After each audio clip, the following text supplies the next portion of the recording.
প্রভুকে আল্লাহুম্মা সাল্লি আলা সাইয়্যিদিনা মাওলানা মুহাম্মদ ওয়া আলা আলি সাইয়্যিদিনা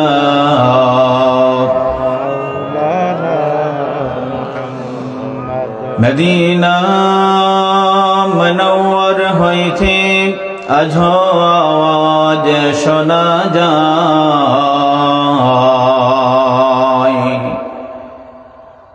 ঘন ঘন সুরে কাঁদতেছেন নবীজি গুনাহগার উম্মতের দায়।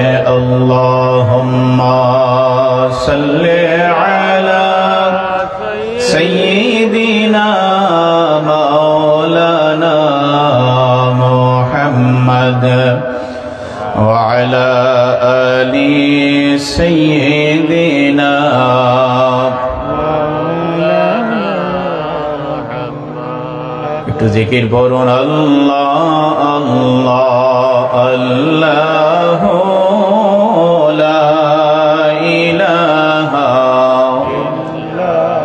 বড় আওয়াজ দিয়ে আল্লাহ আল্লাহ আল্লাহ লা ইলাহা। মক্কার বুকে পথে চলিতেন যখন আবদুল্লাহ,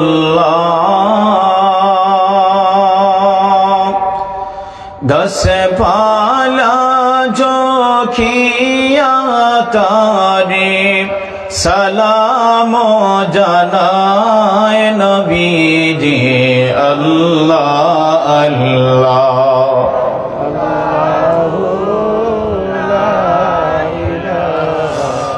ইল্লাহ আল্লাহ আল্লাহ লা ইলাহা। নবীর পিতা মর জায়গায় বসলে কোনো দিন,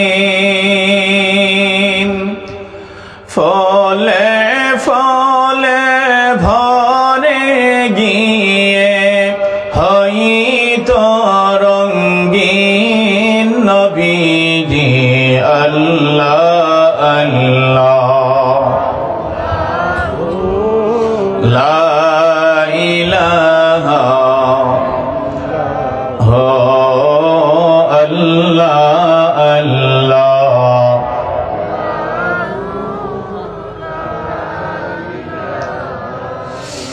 সৃষ্টি যদি না হইতেন মোদের নবীজি, সৃষ্টি তবে না করিতেন খোদা এই ধরণী নবীজি আল্লাহ আল্লাহ। জোরে লা ইলাহা ইল্লাল্লাহ আল্লাহ আল্লাহ লা ইলাহা ইল্লাল্লাহ লা ইলাহা ইল্লাল্লাহ মুহাম্মাদুর রাসূলুল্লাহ সাল্লাল্লাহু আলাইহি ওয়াসাল্লাম। আলহামদুলিল্লাহ, ঐতিহ্যবাহী অগ্রগামী ইসলামী সমাজ কল্যাণ সংস্থা আনুজানি নতুন পাড়ায়ের উদ্যোগে আজকের নবম ইসলামী মহাসম্মেলন। উক্ত ইসলামী মহাসম্মেলনের সম্মানিত সভাপতি, প্রধান অতিথি, প্রধান বক্তা, মনোমুগ্ধকর আলোচনা শুনেছেন দেশ বরেণ্য উলামায়ে কেরামের জবান থেকে। মঞ্চে আসেন আলেম সমাজ, সামনে উপস্থিত পৃথিতুল্য বাবার বয়সী চাচারা, যুবক ভাইয়েরা, স্কুল কলেজ মাদ্রাসা পড়ুয়া ছাত্র ভাইয়েরা, সর্বপ্রথম মহান রবের রুবুবিয়তের দরবারে অবনত চিত্তে মাথা নত করে আমরা রবের প্রতি ভালোবাসা জানাই, রবের শুকরিয়া একবার আদায় করি। আলহামদুলিল্লাহ। আওয়াজ তো ছোট হয়েছে, জোরে বলবেন না আলহামদুলিল্লাহ। আলহামদুলিল্লাহ। যিনি আমাদেরকে এই জায়গা পর্যন্ত আসার তৌফিক দিয়েছেন, শারীরিকভাবে মানসিকভাবে সুস্থ রেখেছেন, রবের দুনিয়া আমাদেরকে খাবারের ব্যবস্থা করে দিচ্ছেন, মহান রবের দুনিয়ায় আমাদেরকে অক্সিজেনের ব্যবস্থা করে দিচ্ছেন, আলো বাতাস দিচ্ছেন, আমাদেরকে হাঁটা চলা করার ক্ষমতা দিয়েছেন। তিনি কে? জুড়ে বলুন কে? আল্লাহ। আল্লাহর নামটা আরো জুড়ে হবে কে? আল্লাহ। এই হাতটা কিন্তু আমার নয়, পাটাও আমার নয়, পুরো বডিটা দিয়েছেন কে? জুড়ে বলতে হবে কে? আল্লাহ।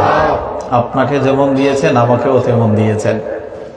আদম আলাইহিস সালাম থেকে নিয়ে শুরু করে এই পৃথিবীতে যত মানুষ এসেছেন এবং আসবেন সবাইকে পাঠিয়েছেন এবং বানিয়েছেন কে? জুড়ে বলুন কে? আল্লাহ। যেই রব আমাদেরকে তাহার নিয়ামতের মধ্যে ডুবিয়ে রেখেছেন, আমাদের প্রতি একটা মিনিটের জন্য আমাদের উপর মহান রব অসন্তুষ্ট হন না, আমাদের দিকে গুসা করে তাকান না। মহান রবের এত হুকুম অমান্য করার পরও রব আমাদেরকে তাহার নিয়ামতের মধ্যে রেখেছেন। যদি আল্লাহ পাক চাইতেন তার হুকুম না মানার কারণে আমাদেরকে আযাব ও গজব দিতে পারতেন না? কথা বলেন, পারতেন কি পারতেন না? মনে হয় বুঝেন নেই। আওয়াজটা বড় করবেন আল্লাহর ওয়াস্তে। মহান রব যদি চাইতেন আমরা তাহার হুকুম না মানার কারণে, তাহলে আমাদেরকে চাইতেন যদি তো পারতেন আযাব দিতে, ঠিক কিনা বলেন? হ্যাঁ, গজব দিতে পারতেন না? ওই ক্ষমতা আল্লাহর আছে না নাই? কথা বলুন, আছে তো? আছে। দেখেন, এই দুনিয়ার নিয়ম অনুযায়ী আপনি যদি একটি অফিসে জব করেন, কর্মস্থল আপনার থাকে, কাজ করার জায়গা থাকে, সেখানে 3 দিন না গেলে বেতন কেটে দেয়। আরো 2 দিন না যাওয়ার পর আপনার অফিসে আর চাকরি থাকবে? জোরে বলুন, থাকবে না। কিন্তু মহান রব তো আমাদেরকে তাহার দাসত্ব করার জন্য ঘোষণা করলেন, হুকুম করলেন, আমাদেরকে ডিউটি বা দায়িত্ব দিলেন। দায়িত্ব কি? শরীয়ত মেনে চলা, ইসলাম মেনে চলা, নামাজ আদায় করা, এগুলো আমাদের দায়িত্ব দিয়েছেন কে? জোরে বলুন কে? আল্লাহ। তো আমরা কি মানি? কথা বলুন, আমরা কি মানি? আদায় করেন সবাই নামাজ? কথা বলুন, পড়েন নামাজ? না, আমরা অনেকেই শুক্রবারের নামাজি আছি না নাই? কথা বলছেন না, ভয় পাচ্ছেন নাকি? ভয় পাইবেন না, শুধু শুক্রবারের নামাজিও আছে না নাই? হ্যাঁ, 5 ওয়াক্তি নামাজিও আছেন, মাশাআল্লাহ, আলহামদুলিল্লাহ। আর শুধু জুমার দিনের নামাজিও আছেন। আরো কিছু মানুষ পাবেন শুধু ঈদের দিনের নামাজি। কথা বলুন না, ঠিক কিনা? আরো 2-1 পাইবেন ঈদের দিনেও নামাজে যায় না, হিন্দু না মুসলমান বুঝাই যায় না, এমনও মানুষ আছে না নাই? হ্যাঁ, চাচার 1 পা গেছে কবরে, আরো 1 পা উপরে, এরপরও নামাজ পড়ে না। এমন মানুষ আপনাদের এলাকায় না থাকলে দুনিয়ায় আছে না নাই? কথা বলুন, আছে না নাই? হ্যাঁ, আমরা বলি আইজ মরবো কি খাইল মরবো, কিন্তু এরপরও নামাজের দিকে নেই। যাই হোক, দুনিয়ার কর্মস্থলে আপনি 3 দিন না গেলে আপনার চাকরি বাতিল হয়ে যায়। কিন্তু মহান রব আমাদেরকে চাকরি দিলেন, গোলামি দিলেন, দাসত্ব করার কথা বললেন, কিন্তু আমরা তাহা গোলামি করছি না, নামাজ আদায় করছি না, আমরা তাহার নাফরমানির মধ্যে লিপ্ত। কিন্তু তারপরও মহান রব আপনাকে তাহার বান্দার দপ্তর থেকে নাম ওঠান না। তিনি কে? জোরে বলুন কে? আল্লাহ। আপনি দুনিয়ার চাকরি থেকে আপনার নাম কেটে যায়, কিন্তু রবের গোলামি না করলো, এই চাকরি না করলো, নাম থেকে যায়। সুবহানাল্লাহ, সুবহানাল্লাহ। দ্বিতীয় কথা, এই দুনিয়ার অফিস থেকে আপনার চাকরি যখন বাতিল হয়ে যাবে, তখন কি আর বেতন পাওয়া যাবে, মায়না পাওয়া যাবে? জোরে বলুন, যাবে না। কিন্তু মহান রবের গোলামি আপনি না করলেও রব আপনাকে রিজেক্ট দিয়েই যাচ্ছেন। সুবহানাল্লাহ। রব আপনাকে কে দিয়ে যাচ্ছেন? কথা বলুন, কে দিয়ে যাচ্ছেন? রিজিক দিয়ে যাচ্ছেন। রব যদি চাইতেন আপনি ফজরের নামাজ পড়েন নাই তো আপনার রিজিক কমিয়ে দিতে, তিনি কি পারতেন না? যদি বলুন পারতেন না? পারতেন। রব যদি চাইতেন যে জোহরের নামাজ আদায় না করার কারণে অবশ করে ফেলবো, পারতেন না? যদি বলুন পারতেন না? পারতেন। আসরের নামাজ না পড়ার কারণে তার চক্ষু অন্ধ করে দেব, তাও তো পারতেন। যদি বলুন পারতেন না? পারতেন। কিন্তু রব আমাদেরকে তাহার হুকুম অমান্য করার পরও যেভাবে যিনি হুকুম মেনে চলতেছেন রিজিক পাচ্ছেন, যিনি না মেনে চলতেছেন তাহাকেও আল্লাহ সমান তালে রিজিক দিয়ে যাচ্ছেন। তিনি কে? একটু আওয়াজ দেন, কে? এটা রবের দয়া, আপনার প্রতি অনুগ্রহ, বান্দার প্রতি রবের মায়া, রবের দয়া। রব চাইলে কিন্তু পারতেন আপনাকে আযাব দিতে পারতেন, গজব দিতে পারতেন। যেমনই ভাবে লূত আলাইহিস সালামের সম্প্রদায়কে আল্লাহ পাহাড় চাপা দিয়ে, মাটি চাপা দিয়ে ধ্বংস করেছেন। হ্যাঁ, কেন? রবের হুকুম না মানার কারণে, নাফরমানি করার কারণে। তো আজকে এই দুনিয়া, এই জমিনে নাফরমানি হচ্ছে, তারপরও আল্লাহ লূত আলাইহিস সালামের সম্প্রদায়ের মতো গজবের মধ্যে মানুষকে ফেলে দিচ্ছেন না। লক্ষ্য করবেন। দ্বিতীয় কথা, নূহ আলাইহিস সালামের জাতিকে আল্লাহ পানিতে ডুবিয়ে মেরেছেন। কিন্তু মহান রব্বে কারীম আল্লাহ আপনি হুকুম না মানার কারণে পানিতেও ডুবিয়ে মারতেছেন না। কেন? তার কারণ হচ্ছে আপনি রাসূল করিম সাল্লাল্লাহু আলাইহি ওয়াসাল্লামের উম্মত। রাসূলুল্লাহ সাল্লাল্লাহু আলাইহি ওয়াসাল্লাম দোয়া করে গিয়েছেন, আল্লাহ আমার উম্মতদেরকে আপনি আযাব গজবে নিপতিত করবেন না, তাদেরকে ফেলে ধ্বংস করবেন না, গজব দিবেন না, তাদের গুনাহের কারণে অঙ্গ বিচ্ছেদ করবেন না, গুনাহের কারণে অঙ্গ বিকৃত করবেন না, অন্য কোনো পশু জীব জানোয়ারের রূপ দিবেন না। রাসূলুল্লাহ এই দোয়া করার কারণে আপনি এখনো ভালো আছেন, যদিও গুনাহ করতেছেন এরপরও ভালো রেখেছেন। কে? যদি বলুন কে? আল্লাহ। সম্মানিত শুধু আল্লাহ সুবহানাহু ওয়া তাআলা এই যে রিজিকের কথা বললাম, বলতে পারেন এগুলো তো আমি রুজি করি। হ্যাঁ, আপনি কিসের রুজি করেন বলেন তো? আপনি জমিনের মধ্যে চারা রোপণ করলেন, কিন্তু এই চারা থেকে দান দেন, রিজিক দেন কে? যদি বলুন তো কে? আল্লাহ। গোটা দুনিয়ার বিজ্ঞানী মিলেও কি একটি দান বানাতে পারবে? মাটির নিচ থেকে বাহির করতে পারবে? কথা বলুন, পারবে না। এই দুনিয়ার যত ফল আছে, ফলাদি আছে, সবগুলোই কিন্তু মাটি থেকে হয়। সুবহানাল্লাহ। সব রিজিক কোথা থেকে হয়? মাটি থেকেই হয়। আপনি যদি বলেন বিস্কুট, এটা তো না, মাটি থেকে হয় না। কে বলছে? এই মাটি থেকেই হয়, কারণ এই বিস্কুট বানাতে গিয়ে গমের প্রয়োজন। কথা বলছেন না কেন? ঠিক না? গম কোথা থেকে হয়? মাটি থেকেই হয়। সুবহানাল্লাহ। সম্মানিত শুধু এক কথায় প্রকাশ, এই যে গম, এই যে চাল, এই যে ফল ফলাদি যা আছে, দুনিয়ার কোনো বিজ্ঞানী পারবে না। এইগুলো নিয়ামত আপনাকে দিয়েছেন আল্লাহ তাহার খাস অনুগ্রহের দ্বারা। সুবহানাল্লাহ বলুন, সুবহানাল্লাহ। হ্যাঁ, আপনি আল্লাহর হুকুম মানেন নাই, কিন্তু তারপরও তার রিজিক খেয়ে যাচ্ছেন। তারপরও কি? তার রিজিক খেয়ে যাচ্ছেন। তার দেয়া নিয়ামত থেকে আপনি বঞ্চিত নয়। মহান রবের এই দয়া হচ্ছে আপনার প্রতি, রাসূলুল্লাহর উম্মত হিসাবে আপনাকে পাঠানোর কারণে। সুবহানাল্লাহ বলেন, সুবহানাল্লাহ। সম্মানিত শুধু সেই রবের প্রতি একবার শুকরিয়া আবারও আদায় করি। আলহামদুলিল্লাহ। সবাই পড়ুন আলহামদুলিল্লাহ। সাথে সাথে রাসূল করিম সাল্লাল্লাহু আলাইহি ওয়াসাল্লামের উপর একবার মহব্বতে দুরূদ শরীফ পাঠ করি। সবাই বলে সাল্লাল্লাহু আলাইহি ওয়াসাল্লাম। দুরূদ শরীফ পড়তে কৃপণতা করবেন না। দুরূদ শরীফ বেশি বেশি পড়বেন, জীবন ধন্য হবে, উজালা হবে। আপনি বিপদে পড়েছেন, কঠিন কোনো মুসিবত আপনাকে গ্রাস করে ফেলছে, কঠিন কোনো সমস্যার সম্মুখীন হয়েছেন, আপনি নিরিবিলি এক জায়গায় আপনি চলে যান, সেখানে ওযু করে রাসূল করিম সাল্লাল্লাহু আলাইহি ওয়াসাল্লামের উপর মনকে লাগিয়ে, রাসূলুল্লাহর প্রতি মনকে লাগিয়ে দুরূদ শরীফ পড়তেই থাকবেন, পড়তেই থাকবেন। যত বড় কঠিন মুশকিলাত হয় না কেন, আল্লাহ আপনাকে উদ্ধারের ব্যবস্থা করে দিবেন। সবাই বলুন না সুবহানাল্লাহ। যত বড় মুসিবত হয় না কেন, মুশকিলাত হয় না কেন, আল্লাহ উদ্ধার করে দিবেন। কেন? রাসূলুল্লাহর প্রতি দুরূদ শরীফ পাঠ করার কারণে। সুবহানাল্লাহ বলুন, সুবহানাল্লাহ। সেই জন্য দুরূদ শরীফ আমরা পড়ব বেশি বেশি করে, বলুন ইনশাআল্লাহ। জোরে বলুন ইনশাআল্লাহ। সম্মানিত শুধু এই দুরূদ শরীফের অনেক ফজিলত, তার মধ্যে আমি সংক্ষিপ্ত বাছাই করে দুটি কথা বলি। যারা বেশি বেশি দুরূদ শরীফ পাঠ করবেন, কিয়ামতের মাঠে তারা রাসূলুল্লাহর তত নিকটে থাকবেন। সুবহানাল্লাহ। দ্বিতীয় কথা, রাসূল করিম সাল্লাল্লাহু আলাইহি ওয়াসাল্লামের নিকটে যারা থাকবেন তাদেরকে রাসূলুল্লাহ সুপারিশ করে জান্নাতে নিয়ে যাবেন। সুবহানাল্লাহ। জান্নাতে যেতে চাই তো আমরা, নাকি চান না আপনারা? যারা চান সবাই বলুন সাল্লাল্লাহু আলাইহি ওয়াসাল্লাম। দুরূদ শরীফ বেশি বেশি করে পড়বেন। এই দুরূদ শরীফ নিয়ে ব্যঙ্গাত্মক করে কিছু মানুষ আমাদের সমাজে আজকে বসবাস করতেছে। নাউজুবিল্লাহ পড়বেন না? নাউজুবিল্লাহ। ইদানিং কালে আমরা দেখেছি, গত 3 দিন পূর্বে একটি ভিডিও ভাইরাল হয়েছে।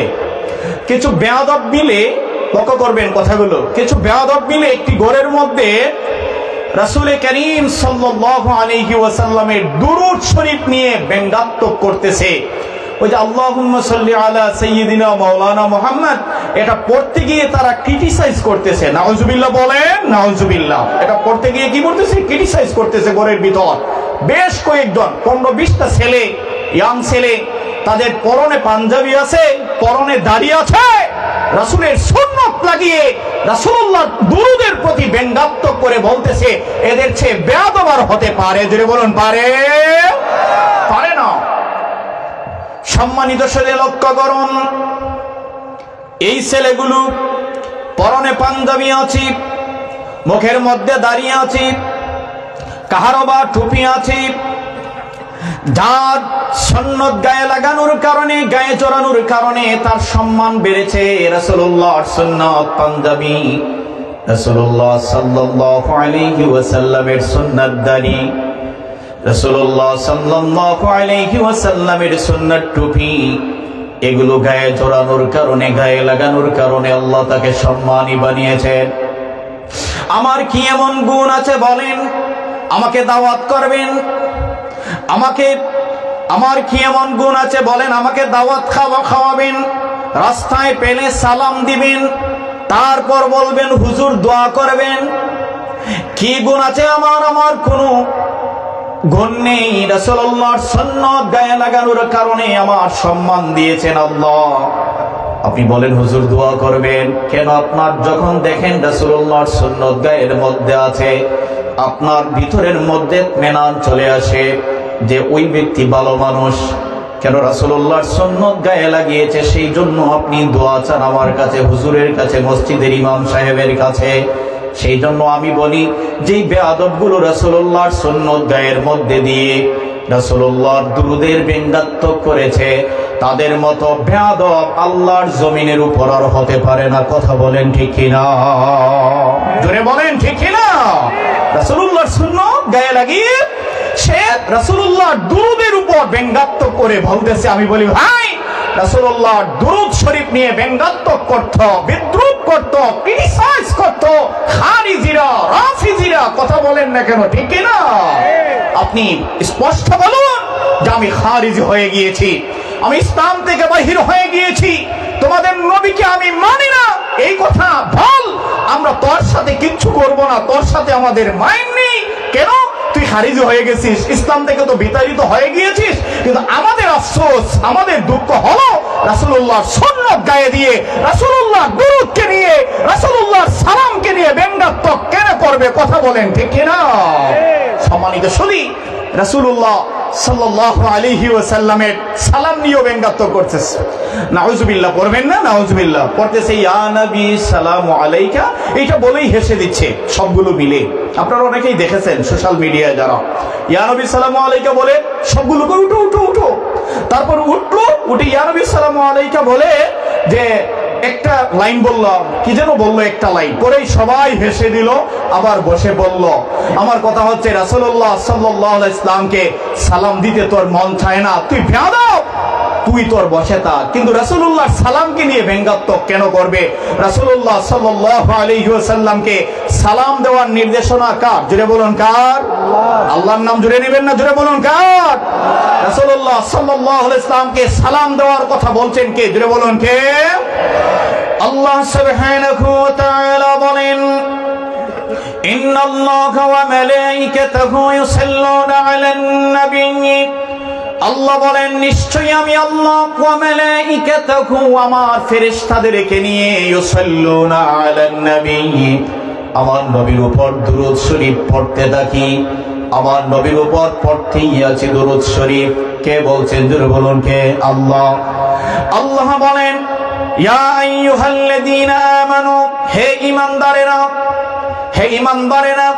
আল্লাহ কাফেরকে বলেন নাই, মুশরিককে বলেন নাই, খ্রিস্টানকে চাকমা বৌদ্ধ বিহারীকে বলেন নাই, মুনাফিককে বলেন নাই, ওই খারিজিকে বলেন নাই। আল্লাহ ঈমানদারদেরকে ঘোষণা করেন হে ঈমানদারেরা সাল্লু আলাইহি তোমরা দুরূদ শরীফ পড়ো, সাল্লু আলাইহি তোমরা দুরূদ শরীফ পাঠ করো, ওয়াসাল্লিমু তাসলিমা এবং আমার রাসূলকে সালাম দাও, তাসলিমা সম্মান সূচকভাবে সালাম দাও। সুবহানাল্লাহ বলেন আমার রাসূলকে ওয়াসাল্লিমু তাসলিমা সালাম দাও। তাসলিমা শুধু সালাম নয়, আমার নবীকে সম্মান সূচকভাবে সালাম দেওয়ার নির্দেশ কার? জোরে বলেন কার? রাসূলুল্লাহকে সম্মান সূচকভাবে সালাম দেওয়ার কথা বললেন আল্লাহ। ওই যে বেয়াদব খারিজি ওয়াহাবি তাদেরকে প্রশ্ন করেন আল্লাহর নির্দেশ তোমরা কখন মেনেছো? তোমরা কখন রাসূলকে সালাম দিয়েছো? আমরা তো বুকে হাত দিয়ে বলতে পারি আমরা রাসূলকে সালাম দেই। কথা বলছেন না কেন? ঠিক কি না? আমরা রাসূলকে কি করি? সালাম দেই। তারা তো সালাম দিচ্ছে না, উল্টা ব্যঙ্গাত্মক করতেছে। আমরা বলি ভাই তোরা কি রাসূলুল্লাহর উম্মত দাবি করিস না? তোরা কি ঈমানদার দাবি করিস না? আল্লাহ তো ঈমানদারকে বললেন সালাম দেওয়ার কথা, দুরূদ পাঠ করার কথা। যদি ঈমানদার না থাকিস ঘোষণা করে দে আমরা ঈমানদার নয়, আমরা নবীর দুশমন, তোদের সাথে আমাদের কোনো কথা জোরে বলুন কথা নয়।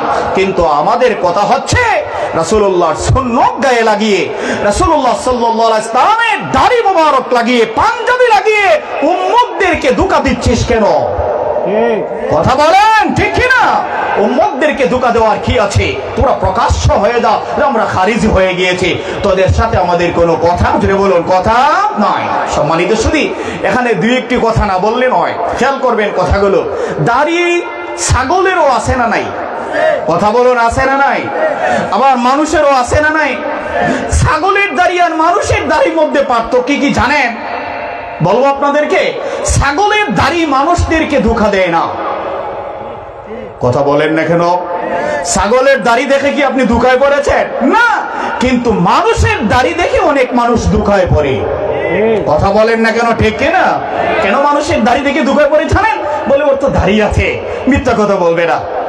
ওর তো দাড়ি আছে, পাঞ্জাবি আছে, টুপি আছে, ওইটা তো বড় এক আল্লাহর ওলি সুফি সাধক হয়ে গেছে। না না, শুধু পাঞ্জাবি পরলেই আর দাড়ি লাগালেই সুফি সাধক হওয়া যায়? যেটা বলুন যায় না। সম্মানিত সাথী লক্ষ্য করুন, রাসূল করিম সাল্লাল্লাহু আলাইহি ওয়াসাল্লামের মহব্বত, তার নাম ঈমান। রাসূল করিম সাল্লাল্লাহু আলাইহি ওয়াসাল্লামের মহব্বত যদি না থাকে, রাসূলুল্লাহ সাল্লাল্লাহু আলাইহি ওয়াসাল্লামকে যদি মহব্বত না করে, যত বড় পাঞ্জাবিওয়ালা হয় না কেন, দাড়িওয়ালা হয় না কেন, আবা থাকে না কেন, তুপ থাকে না কেন, জুব্বা থাকে না কেন, রাসূলুল্লাহর মহব্বত যদি না থাকে, মনে রাখবেন ওই ব্যক্তি দুনিয়ায়ও বিফল, আখিরাতেও নাফরমানদের তালিকায় থাকবে। কেন? রাসূলুল্লাহ সাল্লাল্লাহু আলাইহি ওয়াসাল্লামের মহব্বতের নাম ঈমান। ঠিক না? রাসূলুল্লাহর মহব্বতের নাম কি? জোরে বলুন কি? ঈমান।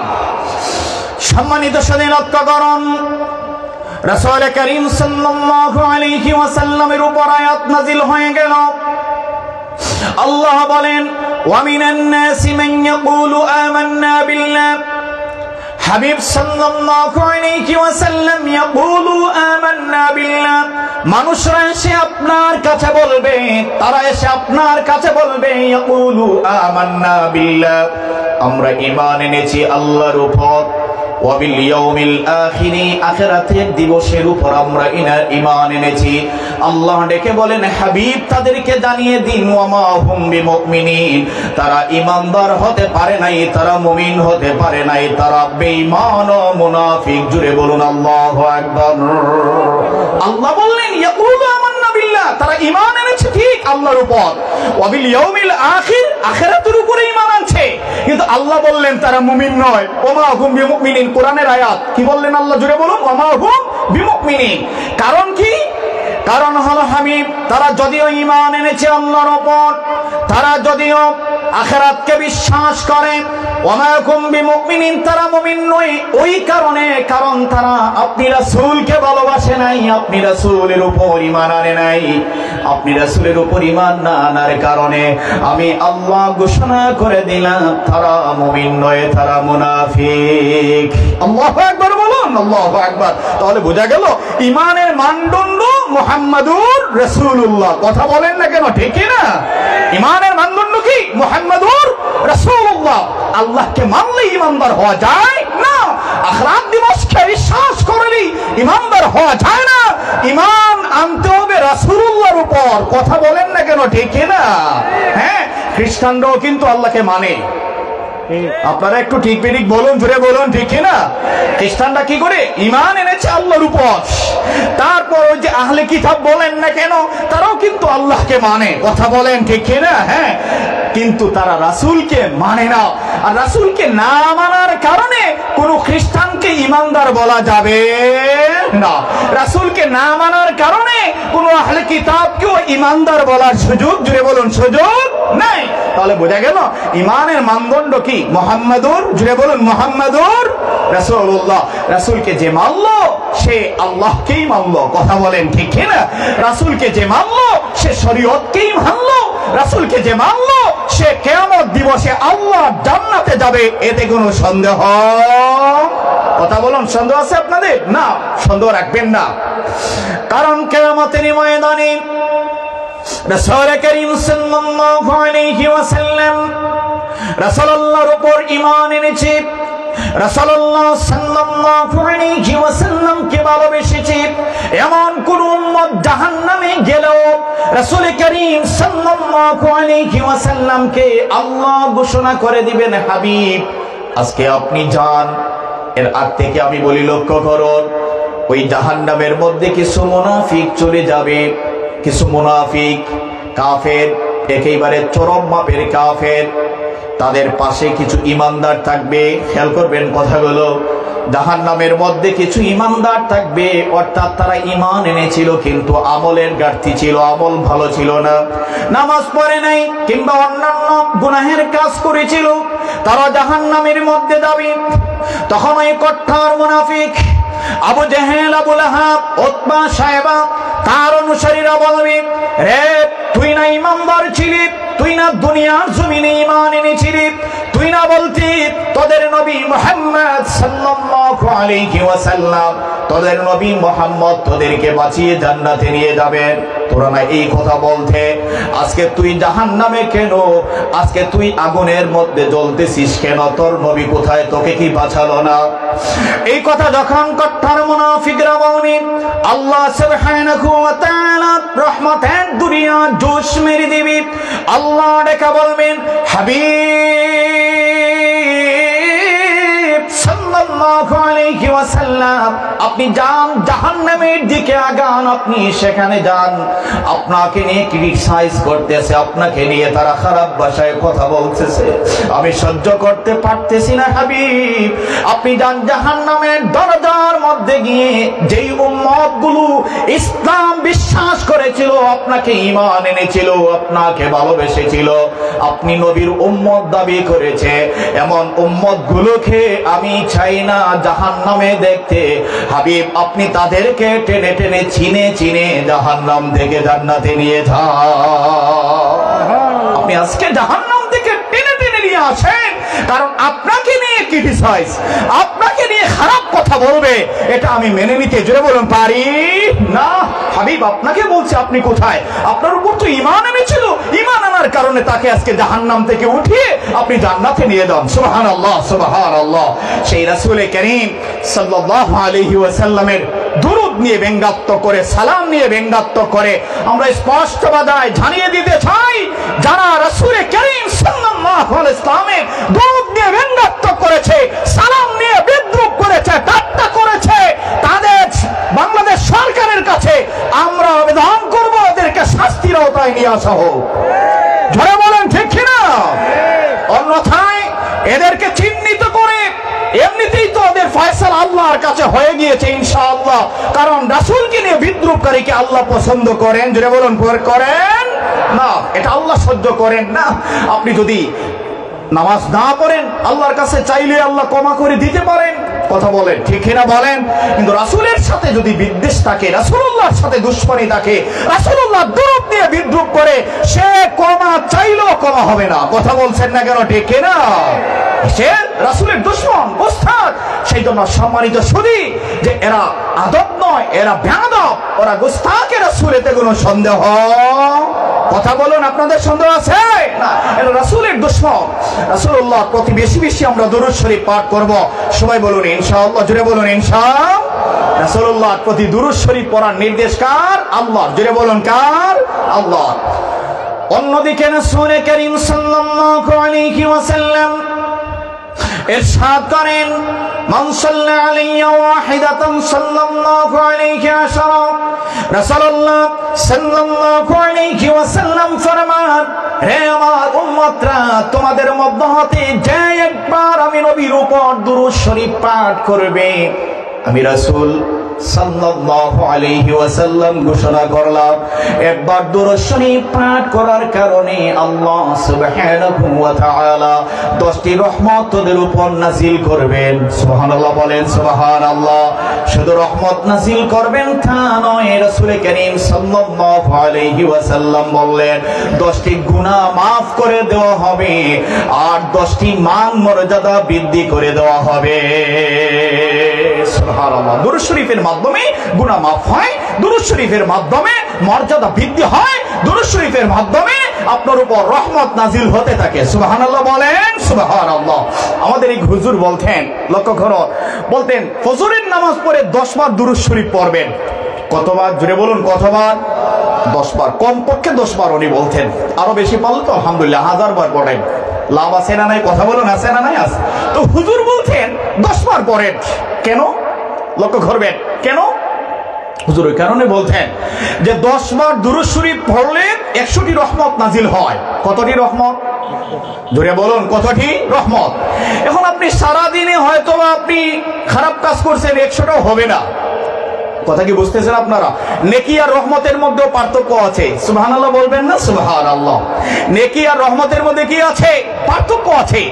রহমত হচ্ছে আল্লাহর অনুগ্রহ, দয়া। সুবহানাল্লাহ বলেন, সুবহানাল্লাহ। আল্লাহর কি অনুগ্রহ, দয়া, যা বিপদ দূর করে, গজব দূর করে, ধ্বংসকে দূর করে দেয়, আপনার উপর ছায়া হিসাবে দাঁড়িয়ে যায়। সুবহানাল্লাহ। তাকে কি বলে? রহমত বলে। জোরে বলুন, কি বলে? রহমত বলে। রাসূলুল্লাহ এখানে সওয়াব বলেন নাই, বললেন রহমত নাজিল হবে। লক্ষ্য করুন, আমার হুজুর বলতেন 10 বার দুরূদ শরীফ পড়ার কারণে 100টি রহমত নাজিল হবে। এখন সারা দিনে যদি কেউ কোনো খারাপ কাজ করে থাকে, যদি খারাপ কাজ হয়ে যায়, তার মধ্যে হতে সংগঠিত হয়ে যায়, তখন এই রহমত তার উপর, মাথার উপর ছায়া হিসাবে দাঁড়িয়ে যায়। রহমত ছায়া হিসাবে দাঁড়ানোর কারণে গজব দূর হয়ে যায়। জোরে বলুন আল্লাহু আকবার, আল্লাহু আকবার। গজব কি হয়ে যায়? দূর হয়ে যায়। সেই জন্য আমরা দুরূদ শরীফ পাঠ করব, বলুন ইনশাআল্লাহ, জোরে বলুন ইনশাআল্লাহ। সম্মানিত সুধী, এবার আসেন, আমি পবিত্র কালামে কাদিমের আয়াতে কারিমা পড়েছি, মুহাম্মাদুর রাসূলুল্লাহ, মুহাম্মদ সাল্লাল্লাহু আলাইহি ওয়াসাল্লাম আল্লাহর, জোরে বলুন আল্লাহর, একটা আওয়াজ দেন, আল্লাহর কি? রাসূল। মুহাম্মাদুর রাসূলুল্লাহ, আল্লাহর রাসূল মুহাম্মদ সাল্লাল্লাহু আলাইহি ওয়াসাল্লাম। আমি খুব সংক্ষিপ্ত দিকে এগাচ্ছি, তো আধা ঘন্টা 40 মিনিট সময় আছি। আমার সাথে একটু আলহামদুলিল্লাহ, সুবহানাল্লাহ এই বাক্যগুলো বড় আওয়াজ দিয়ে বলবেন তো ইনশাআল্লাহ? জোরে বলুন, বলবেন তো ইনশাআল্লাহ? বলবেন এই কথাগুলো। মুহাম্মাদুর রাসূলুল্লাহ, মুহাম্মদ সাল্লাল্লাহু আলাইহি ওয়াসাল্লাম আল্লাহর কি? জুড়ে বলুন, আল্লাহর কি? প্রেরিত রাসূল, আল্লাহর রাসূল। সম্মানিত সুধী, মুহাম্মদ সাল্লাল্লাহু আলাইহি ওয়াসাল্লাম ছাড়াও এই দুনিয়ায় আল্লাহ পাক 100 লক্ষের উপর নবী পাঠিয়েছেন। সুবহানাল্লাহ বলুন, সুবহানাল্লাহ। কত লক্ষের উপর? 100 লক্ষের উপর নবী ও রাসূল পাঠিয়েছেন। বলে রাখা ভালো, সব নবীরা রাসূল নন, সব নবীরা রাসূল নন, কিন্তু যারা রাসূল ছিলেন তাদেরকে আল্লাহ নবী ও রাসূল করে পাঠিয়েছেন। নবীদের মধ্যে পার্থক্য আছে। কথা কি বুঝতেছেন? নবীদের মধ্যে কি আছে? পার্থক্য আছে। সব নবীরা রাসূল নন, কিন্তু যারা রাসূল ঘোষণা করা হয়েছে যাদেরকে, আল্লাহ সুবহানাহু ওয়া তাআলা তাদেরকে নবী ও রাসূল করে পাঠিয়েছেন। সুবহানাল্লাহ। রাসূল ছিলেন, নবী ও রাসূলদের মধ্যে অতি বড় যারা রাসূল তাদের মান মর্যাদা আল্লাহর কাছে বেশি। রাসূল ছিলেন 313 জন। লক্ষ্য করবেন কথাগুলো। রাসূল করিম সাল্লাল্লাহু আলাইহি ওয়াসাল্লাম ছাড়াও যারা রাসূল ছিলেন, যেমন মূসা আলাইহিস সালাম রাসূল ছিলেন, ঈসা আলাইহিস সালাম রাসূল ছিলেন, রাসূলদের মধ্য হতে দাউদ আলাইহিস সালাম রাসূল ছিলেন। এদের উপর আল্লাহ বড় বড় কিতাব নাযিল করেছেন। খেয়াল করবেন, আল্লাহর হাবিব সাল্লাল্লাহু আলাইহি ওয়াসাল্লাম ছাড়াও তারা রাসূল ছিলেন। আল্লাহ ঘোষণা করেছেন ওরা আমার রাসূল। কিন্তু আল্লাহ সুবহানাহু ওয়া তাআলা কোন নবীর নামের সাথে, কোন রাসূলের নামের সাথে আমার আল্লাহ ওই রাসূল শব্দটা ব্যবহার করলেন না। আল্লাহ পাক মুসা রাসূলুল্লাহ কোরআনের কোথাও বলেন নাই, ইব্রাহিম রাসূলুল্লাহ কোরআনের কোথাও বলেন নাই, ঈসা রাসূলুল্লাহ সেটাও বলেননি, দাউদ রাসূলুল্লাহ সেটাও বলেন নাই। কিন্তু তারা রাসূল ছিলেন। এই রাসূল শব্দটা আমার আল্লাহ ডেকে বলেন, হাবিব আমার, ও প্রিয় বন্ধু, দুনিয়া যেদিন থেকে বানিয়েছি ওই দিন থেকে আমি রাসূল শব্দটা মায়া করে আপনার জন্য রেখে দিয়েছি। ওই রাসূল শব্দটা কোন নবীর শানে আমি দিইনি, ওই রাসূল শব্দটা কোন নামের সাথে আমি লাগাইনি। হাবিব আমার, দোস্ত, আপনার নামের সাথে এটা যাবে, আমি বরাদ্দ করে রেখেছি সেটা আপনার নামের সাথে দেওয়ার জন্য। হাবিব, আপনাকে আমি একমাত্র ঘোষণা করলাম কোরআনের মধ্যে মুহাম্মাদুর রাসূলুল্লাহ। চিৎকার দিয়ে বলুন সুবহানাল্লাহ। হাবিব মুহাম্মাদুর রাসূলুল্লাহ, এই রাসূল শব্দটা আপনার নামের সাথে আমি যোগ করে দিলাম, এড করে দিলাম। সুবহানাল্লাহ। রাসূল করিম সাল্লাল্লাহু আলাইহি ওয়াসাল্লাম, লক্ষণীয় বিষয় হলো আমি কথাগুলো গোছাতে হয়তো ব্যর্থ হচ্ছি, কিন্তু চেষ্টা করব কম সময়ের ভিতরে কথাগুলো গোছাতে। লক্ষ্য করবেন, রাসূল করিম সাল্লাল্লাহু আলাইহি ওয়াসাল্লামের গুণগান, রাসূলুল্লাহর তারিফ, রাসূলুল্লাহর প্রশংসা জমিনের মধ্যে শুরু হয়েছে। যদি আপনি মনে করেন এটা ভুল হবে, কিছু বেয়াদব আছে যারা বলে আপনারা কি ওয়াজ পান না। লক্ষ্য করবেন কথাগুলো, বলে আপনারা কি ওয়াজ পান না, শুধু রাসূলুল্লাহর প্রশংসার তারিফ আর মুজিজা কেন বলেন, আপনারা ওলি আউলিয়াদের কারামত কেন বলেন। এমন কিছু কথা আমাদের সমাজে আছে না নাই? কথা বলুন, আছে না নাই? আছে। তারা বলে আপনারা তাফসীর করেন, তাদের কথা হচ্ছে আপনারা তাফসীর করেন। তো আমি জবাব দেব, ভাই, তাফসীর রাসূলুল্লাহর গুণগান ছাড়া কি আছে? লক্ষ্য করবেন কথাগুলো। আম্মা জানা আয়েশা সিদ্দিকা রাদিয়াল্লাহু তাআলা আনহা, ওনার কাছে সাহাবীরা গিয়ে বললেন, আম্মা জান, আপনি রাসূলুল্লাহর জীবনী আমাদেরকে বলুন, রাসূলুল্লাহ সাল্লাল্লাহু আলাইহি ওয়াসাল্লামের চরিত্র আমাদের কাছে বর্ণনা করুন। আম্মা জান আয়েশা সিদ্দিকা রাদিয়াল্লাহু তাআলা আনহা বললেন, তোমরা কি কোরআন পাঠ করো না? তোমরা কি কোরআন পাঠ করো নাই? তোমরা আসছো আমার কাছে রাসূলুল্লাহর জীবনী, রাসূলুল্লাহর চরিত্র শোনার জন্য, তোমরা কি কোরআন পড়ো না? সাহাবীরা বললেন, আমরা তো কোরআন অবশ্যই পড়ি। আম্মা জান আয়েশা বললেন, সমস্ত কোরআন হচ্ছে আমার রাসূলের চরিত্র, আমার রাসূলের জীবনী। রাসূলুল্লাহর জীবনী সমস্ত কি? কোরআন। তো যারা বলে তাফসীর করেন, তো তাফসীর কি? এটা রাসূলুল্লাহর জীবনী, তো তাফসীর কোরআনের ব্যাখ্যা। সুবহানাল্লাহ বলবেন না? জোরে বলেন সুবহানাল্লাহ। তাফসীর আমরা মানি ভাই, তাফসীর কেন করি না? আমরাই তো তাফসীর করি। কথা বলছেন না কেন? ঠিক কি না? হ্যাঁ, আমরা তাফসীর করি, তো কি আপনারা করেন? ইদানিং কালে আমরা দেখেছি আমাদের দেশের চিহ্নিত এক বক্তা, সে মুফতি, কিন্তু সে ওই যে ভারতীয় নায়িকাদের চেহারার কাটিং এর বর্ণনা দিচ্ছে তাফসীর মাহফিল নাম দিয়ে। নাউজুবিল্লাহ বলবেন না? আপনারা আসতে বলছেন কেন? জোরে বলেন নাউজুবিল্লাহ। ভারতীয় নায়িকা, সে নাকি বিশ্বের 1 নম্বর কি যেন সুন্দরের দিকে হয়েছে মডেলিং এর মধ্যে মনে হয়। তো তার বর্ণনা দিচ্ছে, বলতেছে আপনারা আল্লাহর নাম নিয়ে একটু ওই নায়িকার দিকে তাকাবেন। নাউজুবিল্লাহ বলবেন না? জোরে বলবেন নাউজুবিল্লাহ। এটার নাম কি তাফসীর? জোরে বলেন, এটার নাম কি তাফসীর? আমি বলবো, তুই কতবার তাকাইছিস আল্লাহর নাম নিয়ে? বল। কথা বলছেন না কেন? জোরে বলেন, ঠিক না? এই যে মঞ্চ, এটা পবিত্র মঞ্চ, এখানে নায়িকার বর্ণনা দেওয়ার জন্য এই মঞ্চ সাজানো হয় নাই। কথা বলেন না কেন, ঠিক কিনা? বলতেছে আল্লাহর নাম নিয়ে একটু তাকাইবেন, কত সুন্দর করে আল্লাহ বানাইছেন। আমি বলি রে ভাই, তাও কিন্তু খুব মনে মুরাদে সাদে আল্লাহতে বলতেছে, বোঝা গেল সেই নায়িকারে দেখা তার শখ মিটেছে, এই জন্য সেই কথাটা বলছে। কথা বলেন না কেন, ঠিক কিনা? আমরা বলি এমন সমস্ত বেয়াদবি ছেড়ে দাও। ইদানিং আবার কথা আরেকটি কথা বলে দিছে কি জানেন, ওই যে কি বলবো আপনাদের সামনে কি বলবো, সেও একই বক্তা, একই মুফতি, আমার নামে নাম, সে আবার একই ওই যে স্টেজে এই মঞ্চে বসে কি বলছে জানেন, বলছে যে ওই নায়িকার দিন শেষ আর ওই নায়িকার বাংলাদেশ, এখন নাকি ওর দেশ। আমি বলি রে ভাই, তুই কি নায়িকা নিয়েই থাকো সবসময়? কথা বলছেন না কেন? তুই কি নায়িকা নিয়ে সবসময় ব্যস্ত থাকস? ওই নায়িকার দিন শেষ, বুড়া হয়ে গেছে, এখন ওই ইয়াং ওই নায়িকার দিন আসছে। তো আমি বলি ভাই, নায়িকা নিয়ে তুই এই সময় পাস কই? কথা বলছেন না কেন, ঠিক না? নায়িকা গায়িকা তাদের চেহারার বর্ণনা দিয়ে আপনারা তাফসীরে নাম দিচ্ছেন। রাসূলুল্লাহর জীবনী বললে, রাসূলুল্লাহর দুরূদ দিয়ে মর্যাদা নিয়ে আলোচনা করলে আপনারা বলেন কিচ্ছা কাহিনী, আমরা এতে প্রমাণ করতে পারবো আপনার রাসূলের দুশমনীতে লিপ্ত আছেন। কথা বলেন ঠিক না?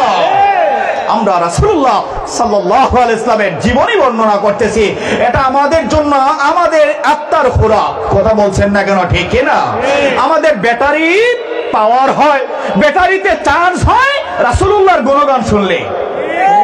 একটু জোরে বলেন ঠিক না?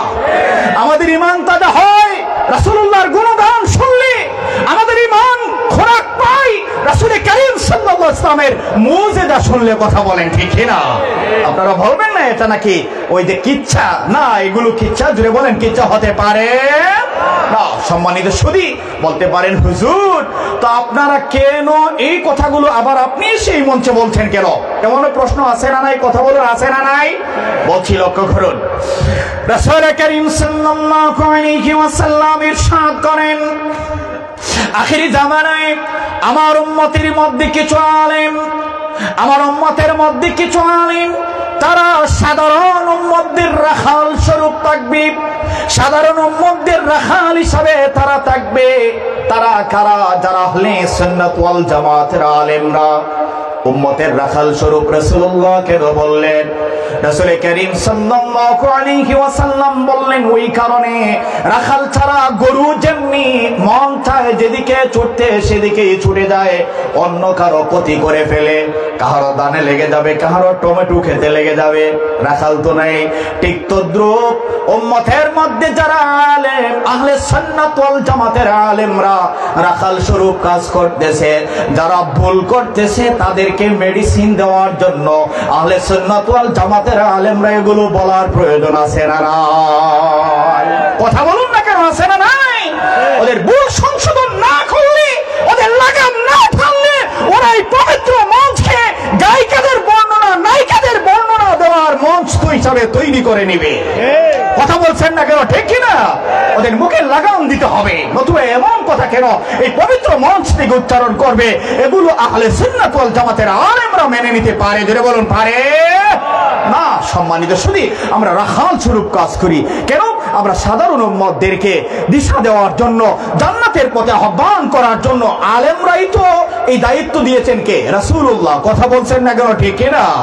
আপনার মসজিদের ইমাম সাহেব যিনি, ওনার দায়িত্ব আছে পুরো মহল্লাকে বাঁচানোর জন্য, পুরো মহল্লাকে অপকর্ম থেকে, খারাপ কাজ থেকে বাঁচানোর, অর্থাৎ ভালোর দিকে ডাকার দায়িত্ব ইমাম সাহেবের আছে না নাই? কথা বলুন না কেন, আছে না নাই? পুরা সপ্তাহে ইমাম সাহেবের রুটিনই হচ্ছে কি জানেন, যে এই মহল্লায় যদি কোনো খারাপ কাজ হয়, এই মহল্লায় যদি কোনোভাবে সুদের সাথে কেউ লিপ্ত থাকে, ঘুষের সাথে কেউ লিপ্ত থাকে, গানের আড্ডায় কেউ লিপ্ত থাকে, তাসের আড্ডায় কেউ লিপ্ত থাকে, তো এদের বর্ণনা দেওয়া জুমার দিন যে এগুলো খারাপ কাজ, এগুলো থেকে বেঁচে আসুন, এইগুলো বলা ইমাম সাহেবের দায়িত্ব। কথা বলছেন না কেন, ঠিক না? যদিও আমরা এই দায়িত্বগুলো ইমাম সাহেবকে বুঝিয়ে দেই না, এগুলো ওয়াজ করলে ইমাম সাহেবের কাটটি গোল করতে হয়, চাকরি শেষ হয়ে যায়। না না, এগুলো দায়িত্ব দিতে হবে, এগুলো বলার অধিকার কমিটি দিতে হবে, তবে এই সমাজ শান্তি হবে। এই সমাজকে সুন্দর করে দিবেন কে? আল্লাহ সুন্দর করে দিবেন। সম্মানিত শুধু আলেমদের দায়িত্ব আছে না নাই? কথা বলুন, আছে না নাই? আছে। আল্লাহ সুবহানাহু ওয়া তাআলা রাসূল কারীম সাল্লাল্লাহু আলাইহি ওয়াসাল্লামের সম্মান, আমি ওই জায়গা থেকে ওদিকে এসেছিলাম, রাসূলুল্লাহর সম্মান তারিফ জমিনে যে শুরু হয়েছে তা জুড়ে বলুন তা নয়। জমিন সৃষ্টির 1000 বছর আগে আল্লাহ পাক রাসূলুল্লাহ সাল্লাল্লাহু আলাইহি ওয়াসাল্লামের গুণগান তারিফ ও প্রশংসা গাওয়ার জন্য জমিন সৃষ্টির 1000 বছর আগে আমার আল্লাহ আসমানের মধ্যে মঞ্চ তৈরি করলেন। আমার আল্লাহ সুবহানাহু ওয়া তাআলা সমস্ত নবীদের রূহগুলোকে এক জায়গায় নিয়ে আসলেন, তাদেরকে শ্রোতা বানালেন। আল্লাহ হয়ে গেলেন বক্তা।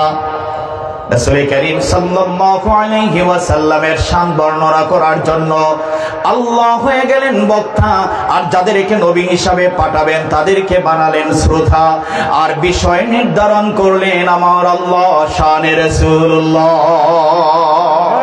শানে রিসালাত, শানে কি মুহাম্মদ সাল্লাল্লাহু আলাইহি ওয়াসাল্লাম। সব নবীদেরকে ডাকলেন এক জায়গায়। এখানে আরেকটি কথা বলে রাখা ভালো, আদম আলাইহিস সালাম থেকে নিয়ে শুরু করে একেবারে শেষ উম্মত পর্যন্ত সবার রূহ কিন্তু এক জায়গায় ছিল। সুবহানাল্লাহ বলবেন না? সুবহানাল্লাহ। কথাগুলো খেয়াল করবেন কিন্তু। এই সব রূহগুলোকে আল্লাহ ধারাবাহিকভাবে পাঠাচ্ছেন। আগে দাদাকে পাঠিয়েছেন, দাদার রূহের পরে দাদার করে বাবাকে পাঠাইছেন, বাবার করে আমাকে পাঠাইতেছেন। ধারাবাহিকভাবে যত রূহ আল্লাহর কাছে আছে সব রূহগুলো যেদিন শেষ হয়ে যাবে সেই দিন ওই কিয়ামত আল্লাহ করবেন। কথা কি বুঝতেছেন আপনারা? সেদিন কি করবেন? কিয়ামত আল্লাহ অনুষ্ঠিত করবেন। কিন্তু সবার রূহ এক জায়গায় ছিল, আর নবীদের রূহগুলোকে স্পেশাল ভাবে আল্লাহ এক জায়গায় একত্রিত করলেন। সমস্ত নবীদের রূহগুলোকে আল্লাহ এক জায়গায় নিয়ে আসলেন। আল্লাহ সুবহানাহু ওয়া তাআলা এবার রাসূলুল্লাহর প্রশংসা সমস্ত নবীদের কাছে শোনালেন। আল্লাহ কোরআনে কাদিমে বলেন, ওয়া ইদ আখাযাল্লাহু মিসাকান নাবিয়িনা লামা আতাইতুকুম মিন কিতাবিন ওয়া হিকমাতিন সুম্মা জাআকুম রাসূলুম মুসাদ্দিকুল লিমা মা'আকুম লাতু'মিনুন্না বিহি ওয়া লাতানসুরুন্না।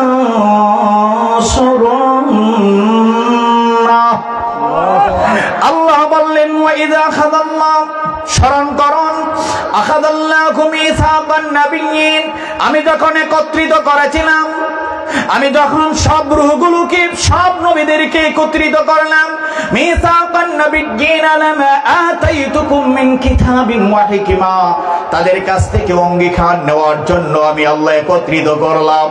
আমি যখন কিতাব ও হিকমা দিয়ে আমার রাসূল সাল্লাল্লাহু আলাইহি ওয়াসাল্লামকে পাঠাবো, তোমাদেরকে আমি কিতাব দেব, হিকমা দেব, নবী হিসাবে নির্ধারণ করব।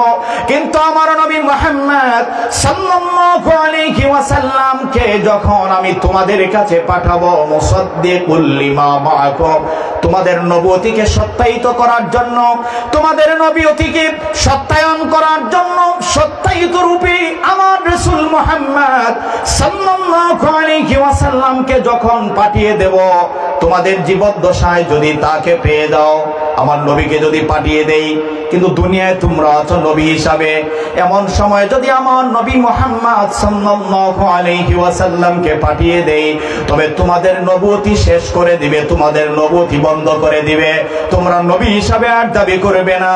লা তুমিনুন্না বিহি ওয়া লা তানসুরুন্না, তোমাদের নবুয়তি ফেলে দিয়ে আমার নবীর উপর ঈমান আনবে, ওয়া লা তানসুরুন্না, ওনার দাওয়াতি কাজে সাহায্য করবে।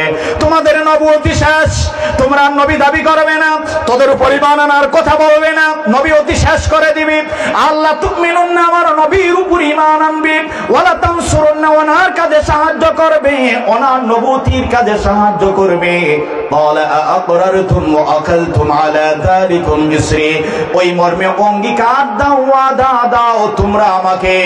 সমস্ত নবীরা তখন ওয়াদা দিল, ক্বালু আ'আকরারনা, আমরা অঙ্গীকার দিলাম, ওয়াদা দিলাম, আপনার নবীর উপর আমরা ঈমান এনে নেব। সুবহানাল্লাহ। আপনার নবীর উপর আমরা কি করব? ঈমান আনবো। আমার নবুয়তি শেষ হয়ে যাবে, আমরা নবী হিসেবে দাবি করব, জোরে বলুন করব না। আল্লাহ পাক তখন বললেন, ক্বালা ফাশহাদু, আল্লাহ বললেন ক্বালা ফাশহাদু, তোমরা সাক্ষ্য থাকো। এই কথা যে তোমরা বলেছো, এই ওয়াদা যে আমাকে দিয়েছো, সেই জন্য তোমরা সাক্ষ্য থাকো। ওয়া আনা মাআকুম মিনাশ শাহিদিন, আমি আল্লাহ সাক্ষী হিসাবে থেকে গেলাম। তোমাদের এই কথা বলেছো, তোমরা ওয়াদা দিয়েছো আমাকে তোমাদের নবুয়তি শেষ করে দিবে, আমার নবী মুহাম্মদ সাল্লাল্লাহু আলাইহি ওয়াসাল্লামের উপর ঈমান আনবে, এই কথার উপর তোমরা সাক্ষী থাকো। আমি আল্লাহ সাক্ষী হয়ে গেলাম। রাসূলুল্লাহর উপর ঈমান আনার কারণে রূহের জগতে নবীদেরকে আল্লাহ নবুয়তির স্বীকৃতি দিলেন। চিৎকার দিয়ে বলুন আল্লাহু আকবার, আল্লাহু আকবার। নবীর উপর কি করেছেন? আগে ঈমান এনেছেন, রাসূলুল্লাহকে নবী হিসেবে স্বীকৃতি দিয়েছেন, তারপর অন্যান্য নবীদেরকে নবুয়তি আল্লাহ দিয়েছেন। আল্লাহু আকবার বলবেন না? আল্লাহু আকবার। তাহলে রাসূলুল্লাহর প্রশংসা আপনারা শুনলে যাদের চুলকায়, রাসূলুল্লাহর প্রশংসা শুনলে বলে কিচ্ছা কাহিনী, আমরা বলবো রাসূলুল্লাহর প্রশংসা জমিনে শুরু হয় নাই, রাসূলুল্লাহর প্রশংসা শুরু হয়েছে আসমানে। কথা বলছেন না কেন? ঠিক কি না? আর রাসূলুল্লাহর প্রশংসা শুরু করেছেন কে? জোরে বলুন কে? আল্লাহ শুরু করেছেন। রাসূলুল্লাহর দুরূদ শরীফও শুরু করেছেন কে? জোরে বলুন কে? আল্লাহ শুরু করেছেন। সুতরাং আপনারা যারা রাসূলুল্লাহর গুণগান শুনলে যদি কেউ বলে যে এটা কিচ্ছা কাহিনী, আমি বলবো তুমি মুনাফিক। কথা বলেন না কেন? ঠিক কিনা? রাসূলুল্লাহর প্রশংসা শুনলে কেউ যদি বেজার হয়, মন খারাপ লাগে তার, এটা মুনাফিক। কথা বলছেন না কেন? ঠিক কিনা? আর রাসূলুল্লাহর প্রশংসা শুনলে যদি ভিতর খুশি হয়, অর্থাৎ তার অন্তর খুশি হয়, সে মুমিন। কথা বলেন না কেন? ঠিক কিনা?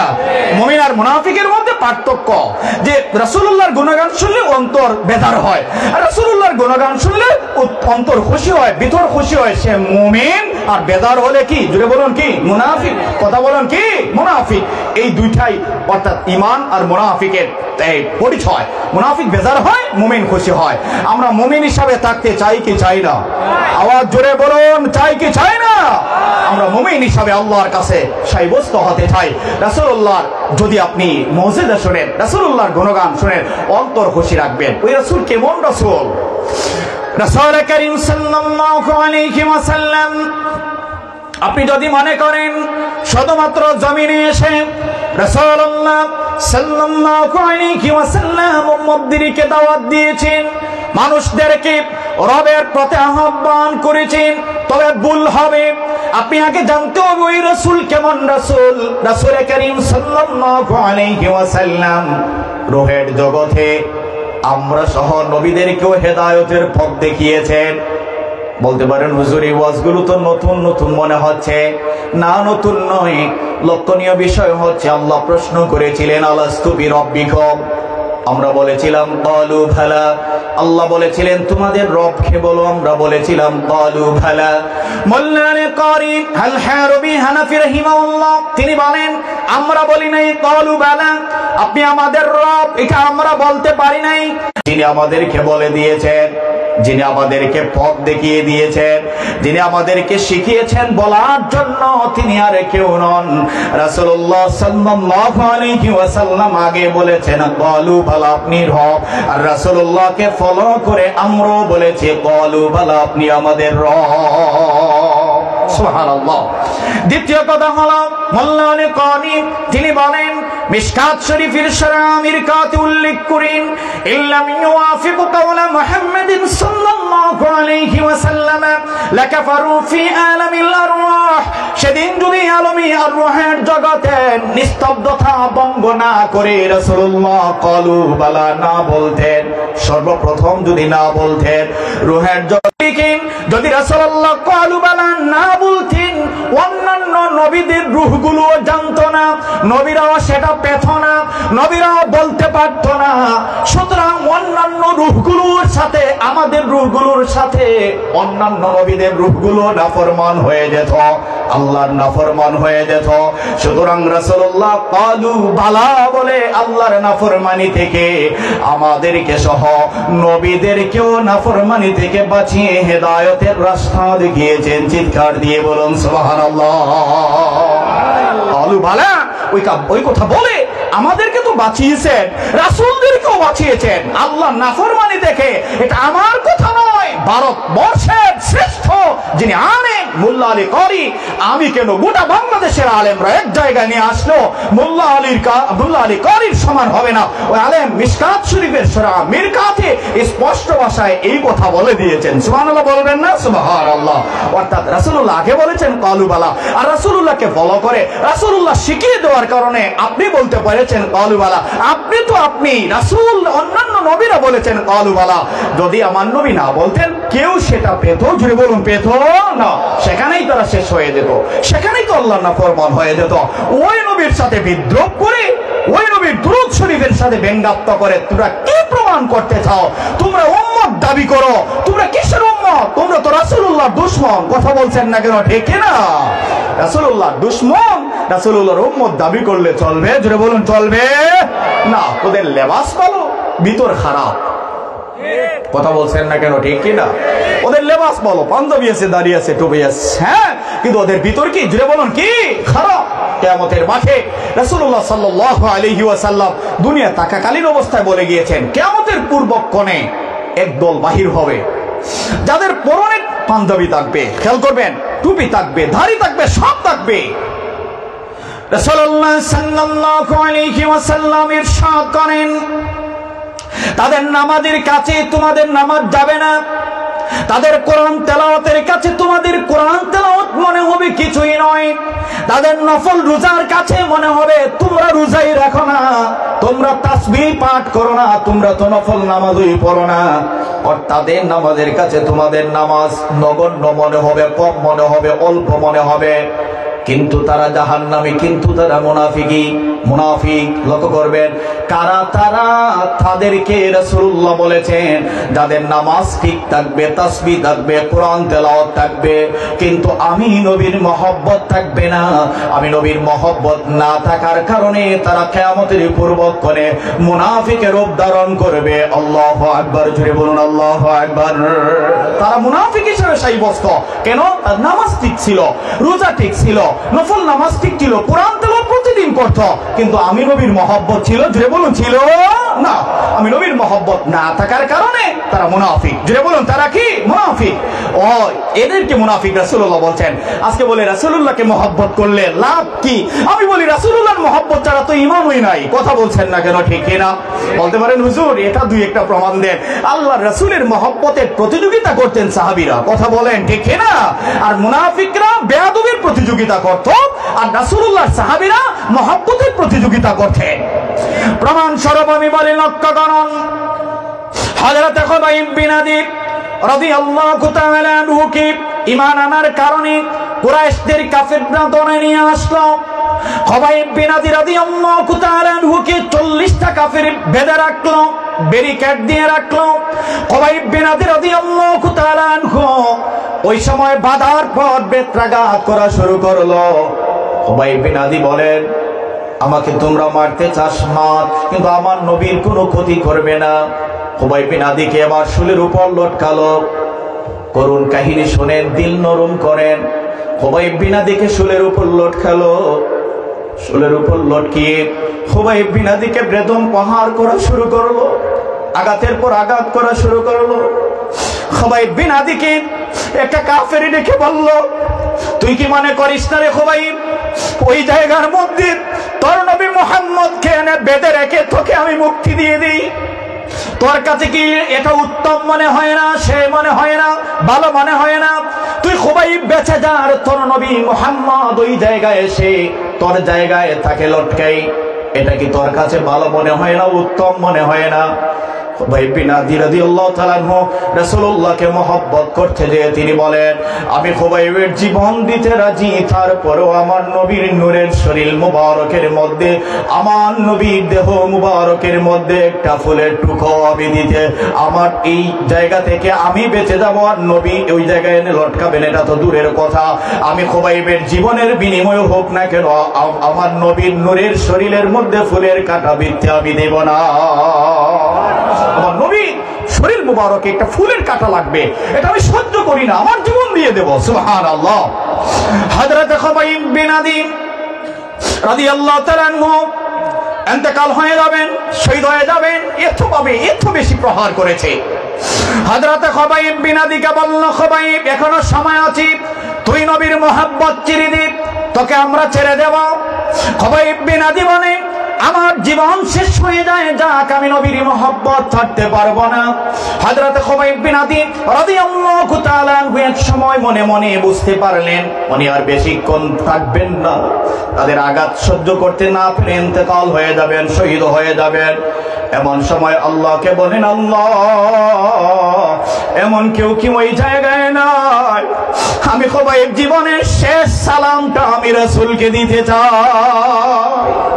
আল্লাহ, আমি নবী, আমার নবী মুহাম্মদ সাল্লাল্লাহু আলাইহি ওয়াসাল্লামের নূরের কদমে আমার জীবনের শেষ সালামটা দিতে চাই, এমন কেউ কি ওই জায়গায় নাই?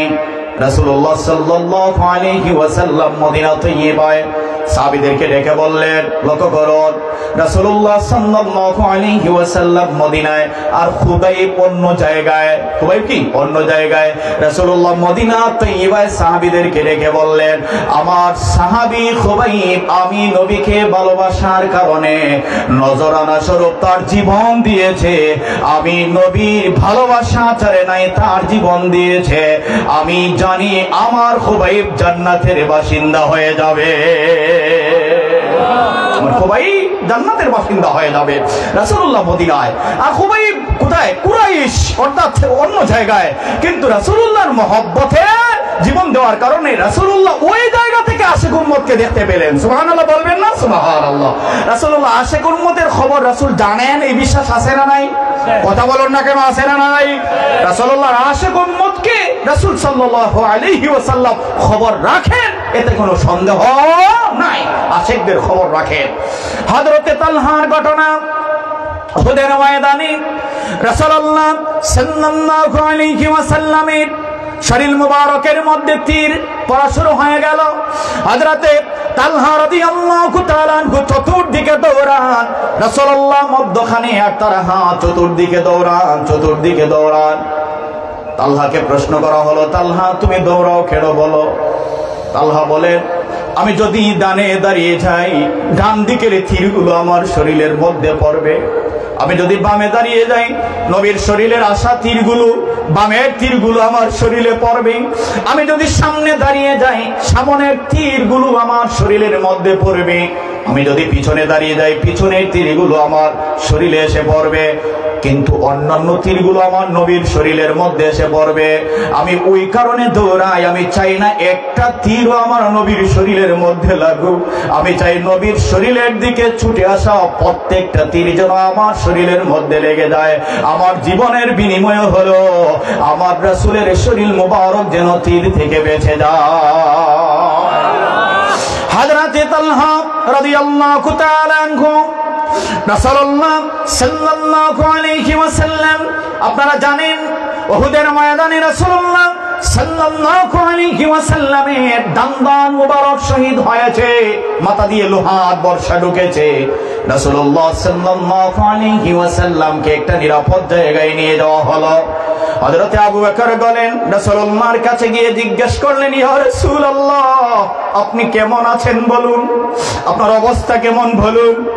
রাসূলুল্লাহ সাল্লাল্লাহু আলাইহি ওয়াসাল্লাম তখন বললেন, ও আবু বকর আমার খবর নিতে হবে না, আগে দাও তোমার ভাই তালহার কাছে দাও, আমি রাসূলের শরীরের মধ্যে তীর না লাগার কারণে, তীর লাগানো না দিতে গিয়ে তার শরীরের মধ্যে আমার শরীরের দিকে ছুটে আসা প্রত্যেকটা তীর সে নিয়েছে।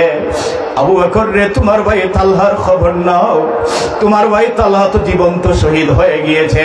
হযরতে তালহা রাদিয়াল্লাহু তাআলা এর শহীদ, হযরত তালহা রাদিয়াল্লাহু তাআলা এর শরীরে যুদ্ধের শেষে ৮৩টি তীরের আঘাত পাওয়া গিয়েছে।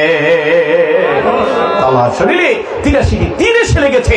তারপর রাসূলের মহব্বত ছাড়ে, যেটা বলুন ছাড়ে, রাসূলুল্লাহর মহব্বত করতে যে সব তীরগুলো তার শরীরের মধ্যে নিতে পারে। আর আজকে ১৪০০ বৎসর পরে এসে রাসূলুল্লাহর উম্মত দাবি করে আর রাসূলুল্লাহর দুধ নিয়ে ব্যঙ্গাত্মক করে, রাসূলুল্লাহর মুজিজা বললে, রাসূলুল্লাহর শান বললে বলে কিচ্ছা কাহিনী। আমি বলবো এগুলো বেয়াদব ছাড়া কিছু হতে পারে, যেটা বলুন পারে। সাহাবীরা রাসূলুল্লাহর প্রশংসা তারিফের মজলিস গঠন করতেন। সুবহানাল্লাহ বলবেন না? সুবহানাল্লাহ। তারিফের কি করতেন? প্রশংসা মজলিস, এরকম ঘরের মধ্যে মাহফিল করতেন। সাহাবীরা বর্ণনা করতেন রাসূলুল্লাহ। আর রাসূলুল্লাহ সাল্লাল্লাহু আলাইহি ওয়াসাল্লাম তো নিজেই তো যায়েদ বিন সাবিত রাদিয়াল্লাহু তাআলা আনহুকে বলেছেন, যায়েদ বিন সাবিত, আমার বংশ সম্পর্কে তুমি আমার সাহাবীদেরকে খুলে বর্ণনা করো। সুবহানাল্লাহ বলবেন না? সুবহানাল্লাহ। কথা কি বুঝতেছেন? আমার বংশ সম্পর্কে বলে বর্ণনা করো, আমার সম্পর্কে যা জানো বলো। যায়েদ বিন সাবিত রাদিয়াল্লাহু তাআলা আনহু রাসূল করিম সাল্লাল্লাহু আলাইহি ওয়াসাল্লাম যে মিম্বরে দাঁড়াতেন ওই জায়গার পাশে রাসূলুল্লাহ বললেন, না যায়েদ তুমি আসো, আমি যেই মিম্বরে দাঁড়িয়ে আমি খুতবা দেই ওই মিম্বরে দাঁড়িয়ে তুমি আমার বংশের মর্যাদা মানুষদেরকে বলে শোনাও। জোরে বলবেন না সুবহানাল্লাহ? আমার মর্যাদা বলে শোনাও। সুবহানাল্লাহ। সুবহানাল্লাহ বলবেন না? সুবহানাল্লাহ। তো সম্মানিত শুধু রাসূলুল্লাহর প্রশংসা শুনলে চুলকানোর কথা, জোরে বলুন, কথা নয়। রাসূলুল্লাহর মর্যাদা শুনলে, তারিফ প্রশংসা শুনলে, রাসূলের সুন্নাতের কথা শুনলে আপনার অন্তর খুশি হবে, তো আপনি মুমিন হিসাবে সাব্যস্ত হবেন। আর যদি কেউ বলে এগুলো তো খারাপ বা এগুলো মনে করে যে কিচ্ছা কাহিনী, আমি বলবো এটা মুনাফিকের আলামত। জোরে বলুন, মুনাফিকের কি? আওয়াজ দেন, মুনাফিকের কি? কথার সাথে একমত আছেন না নাই? কথা বলুন না কেন, আছেন না নাই? রাসূলুল্লাহর প্রশংসা শুনলে আত্মা খুশি হবে। কথা কি বুঝতেছেন? সাহাবীদের অভ্যাস ছিল, আর কাফেরদের অভ্যাস ছিল রাসূলুল্লাহর প্রশংসা শুনলেই তাদের কপাল খুশি হইতো। কথা বলেন, কথা কি বুঝতেছেন? কাফেরদের অভ্যাস ছিল রাসূলুল্লাহর প্রশংসা কিছু শুনলেই তাদের জ্বালাতন শুরু হইতো, ভিতর কেঁপে উঠতো। জুড়ে বলুন, কি কেঁপে উঠতো? ভিতর কেঁপে উঠতো। যেমন সংক্ষিপ্ত করে বলতে, এই যে মেরাজের চাঁদ আসতেছে, কথা কি বুঝতেছেন আপনারা? হ্যাঁ, মেরাজের চাঁদে রাসূল করিম সাল্লাল্লাহু আলাইহি ওয়াসাল্লাম মেরাজ থেকে ফিরে আসলেন, এসে বলেন আমি এক রাতের ভিতরে একেবারে আল্লাহর সিদরাতুল মুনতাহায় গিয়ে আল্লাহর সাথে কথা বলে আসছি। সুবহানাল্লাহ বলবেন না? সুবহানাল্লাহ। ইনদা সিদরাতুল মুনতাহা, আমি একেবারে আরশ আজিম পর্যন্ত, এক কথা ইনদা সিদরাতুল মুনতাহা ওই জায়গা পর্যন্ত আমি গিয়ে কথা বলছি, কোরআনের ভাষা। কাফেরদের সাহাবী আবু বকর রাদিয়াল্লাহু তাআলা শুনেই বিশ্বাস করলেন, খুশি হয়ে গেলেন। সুবহানাল্লাহ বলবেন না? আর অন্যদিকে আবু জেহেলের গা জ্বালা শুরু হয়ে গেল। কথা বলছেন না কেন? ঠিক কি না? আবু জেহেলের কি হলো? গা জ্বালা শুরু হয়ে গেল। তো রাসূলুল্লাহর প্রশংসা শুনলেই কাফেররা বেজার হয়, মুনাফিকরা বেজার হয়, আর মুমিনরা কি হয়? আওয়াজ দেন, একবার বলুন, কি হয়? খুশি হয়। আমরা খুশি। কথা বলেন, ঠিক কি না? মুহাম্মাদুর, জোরে বলুন, মুহাম্মাদুর রাসূলুল্লাহ, আল্লাহর প্রেরিত রাসূল। এরপরেই আল্লাহ বলেন ওয়াল্লাযীনা মাআহু আশিদ্দাউ আলাল কুফার। এবার নবীর সাহাবীদের কথা কোরআনে আসছে, মাআহু আশিদ্দাউ আলাল কুফার, আমার সাহাবীরা কাফেরদের প্রতি কঠোর, আর রহমাউ বাইনাহুম, এক মুমিন অন্য মুমিনের প্রতি দয়ালু। সুবহানাল্লাহ। এক সাহাবী অন্য সাহাবীর প্রতি কি? দয়ালু ছিলেন, রহম করতেন, মায়া করতেন। আমরা এক মুমিন অন্য মুমিনকে ভালোবাসবো, বলুন ইনশাআল্লাহ। জোরে বলুন ইনশাআল্লাহ। কাফেরদেরকে ভালোবাসার কথা বলেন না কেন? দয়া দেখানো না, না। এখানে আরো একটি কথা, তাদের সাথে ভালো ব্যবহার করা যাবে, কথা বলছেন না কেন? ঠিক কিনা বলেন? কিন্তু বন্ধু বানাতে যাবেন, জোরে বলুন, যাবেন না। আপনার মুসলমানের যে চরিত্র থাকার কথা কাফেরদের সাথে, সেটা দেখাতে, জোরে বলুন, দেখাতে পারবেন। তাদের সাথে অন্যায় করা যাবে না, কথা বলছেন না কেন? ঠিক কিনা? জোর করে তাদের মন্দির ভাঙা যাবে না, জোর করে তাদেরকে মারা যাবে না, জোর করে তার হক আপনি নিয়ে আসতে পারেন না, তার জমি নিয়ে আসতে পারেন না, এগুলো নয়। কিন্তু এক কথায় মুসলমানের যে শান আছে সেগুলো কাফেরদের সাথে দেখাতে, এতে কোনো আপত্তি, যে বলুন, আপত্তি নাই। অন্যদিকে দেখেন, কাফেররা যদি মুসলমানের ক্ষতি করতে চায়, কাফেররা যদি ইসলামের ক্ষতি করতে চায়, তখন কিন্তু আপনি বসে থাকতে পারবেন না, শক্ত হাতে তার প্রতিবাদ করতে হবে। জোরে বলেন না কেন? ঠিক কিনা? কথা কি বুঝতেছেন আপনারা? কাফেররা যদি মুসলমানের কি করতে চায়? ক্ষতি করতে চায়, ইসলামের ক্ষতি করতে চায়, তখন আর বসে থাকা যাবে? তার পাল্টা জবাব দেওয়ার প্রয়োজন আছে না নাই? কথা বলুন, আছে না নাই? এই যে ভারত মাঝে মধ্যে উস্কানি দেয় না, আমাদের দেশ নিয়ে কথা বলে না, কথা বলছেন না কেন? কথা বলেন আমাদের দেশ নিয়ে। তাদেরকে মোরলগিলি কে দিয়েছে বলেন? আমরা স্বাধীন রাষ্ট্র, কথা বলছেন না কেন? জোরে বলেন, ঠিক কিনা? ভারত আমাদের বন্ধু রাষ্ট্র, এই প্রতিবেশী রাষ্ট্র। প্রতিবেশী হিসাবে আমরা তাদেরকে ভালোবাসতে পারি, তাদের সাথে ভালো আচরণ করতে পারি, কিন্তু প্রভুত্ব তাদেরকে দেওয়া হয় নাই যে বাংলাদেশ নিয়ে কথা বলবে আর বাংলাদেশ তাদের কথায় চলবে। এটা হতে পারে? জোরে বলুন, পারে না। কাফেরদেরকে বন্ধু হিসাবে আপনি গ্রহণ করতে পারেন, প্রভু হিসাবে। জোরে বলুন, বন্ধু হিসাবে ভুল হয়ে গিয়েছে যে কাফেরদেরকে তো বন্ধু বানানো যাবে না। আল্লাহ বলতে লা তাত্তাখিযুল ইয়াহুদা ওয়ান নাসারা আউলিয়া, তোমরা ইহুদি নাসারাদেরকে বন্ধু বাবা ভাবতে পারবে? জোরে বলুন, ভাবতে পারবে না। প্রতিবেশী হিসাবে তাদেরকে ভালোবাসা, জোরে বলুন, ভালোবাসা যায়। সম্মানিত শুধু আমি সেদিকে যাচ্ছি না, আমার আলোচনা সংক্ষিপ্তের দিকে নিয়ে আসতেছি। আমি যেই কথা বলেছিলাম, এক মুমিন অন্য মুমিনকে দয়া দেখাবেন, বলুন ইনশাআল্লাহ। কাফেরদের প্রতি কঠোর কোন সময়? যদি তারা আমাদের ক্ষতি করতে যায়। কথা বলছেন না কেন, ঠিক কিনা? সাহাবীদের অভ্যাস ছিল কাফেররা ক্ষতি করতে গিয়েছে, শক্ত হাতে তার প্রতিবাদ করেছেন, শক্তভাবে তার জবাব দিয়েছেন। আমরাও ইনশাআল্লাহ প্রস্তুত আছি না নাই? জোরে বলুন, আছি না নাই? আছি। সম্মানিত শুধু আল্লাহ আমাদের আজকের এই মাহফিলকে কবুল করুন, সবাই বলুন আমিন। জোরে বলুন আমিন। আমরা এক মুসলমান অন্য মুসলমানের, মুমিন অন্য মুমিনের কি ভাই? কথা বলুন, ভাই না? আমরা এক মুমিন অন্য মুমিনের ভাই, কিন্তু কাফিরদেরকে বন্ধু হিসাবে নেওয়া যাবে? জোরে বলুন, যাবে না। আমরা মুমিন মুমিনের ক্ষতি করব না, বলুন ইনশাআল্লাহ। এক মুমিন বিপদে পড়েছে, আপনি সহযোগিতা করবেন, বলুন ইনশাআল্লাহ। জোরে বলুন ইনশাআল্লাহ। করবেন তো ইনশাআল্লাহ? কারো ক্ষতি করা যাবে? কেউ আসছে আপনার কাছে একটু সাহায্যের জন্য, আপনি তার পারলে সাহায্য করুন, ঠিক কিনা বলেন? হ্যাঁ, মুনাফিকি করা যাবে না, গীবত করা যাবে না, কাহারও ক্ষতি করা যাবে না, সেটা হাত দ্বারা হোক, মুখ দ্বারা হোক, যে কোনো ভাবে আপনি শরীরের দ্বারা হোক, কাহারও ক্ষতি করবেন, জোরে বলুন, করতে যাবেন না। আমরা সবাইকে ভালোবাসবো, বলুন ইনশাআল্লাহ। জোরে বলুন ইনশাআল্লাহ। এই গুণ আমাদের কাছে থাকবে তো ইনশাআল্লাহ। সাহাবীদের গুণ, সাহাবীদের গুণ কি? কাফেরদের সাথে কঠোর আর মুমিনের সাথে ভাই, দয়া দেখাবেন, বলুন ইনশাআল্লাহ। শেষ করছি আমি একেবারে শেষ যে আজকের আলোচনাটা হচ্ছে আমরা একে অন্যকে ভালোবাসবো একেবারে নিজের মতো করে, বলুন ইনশাআল্লাহ। পাড়া প্রতিবেশীকে আরো হক নষ্ট করব না, পারবেন তো ইনশাআল্লাহ? যে বলুন, পারবেন তো ইনশাআল্লাহ? পাড়া প্রতিবেশীকে আরো হক কি করবেন না, নষ্ট করবেন না। বুঝলি মুনাফিকি, আমি এখানে দুই একটা কথা না বললেই নয়, মিথ্যা কথা আমরা বলি, এটা হালকা পাতলা, আসলে হালকা পাতলা না, অনেক কঠিন। জোরে বলুন, অনেক কি?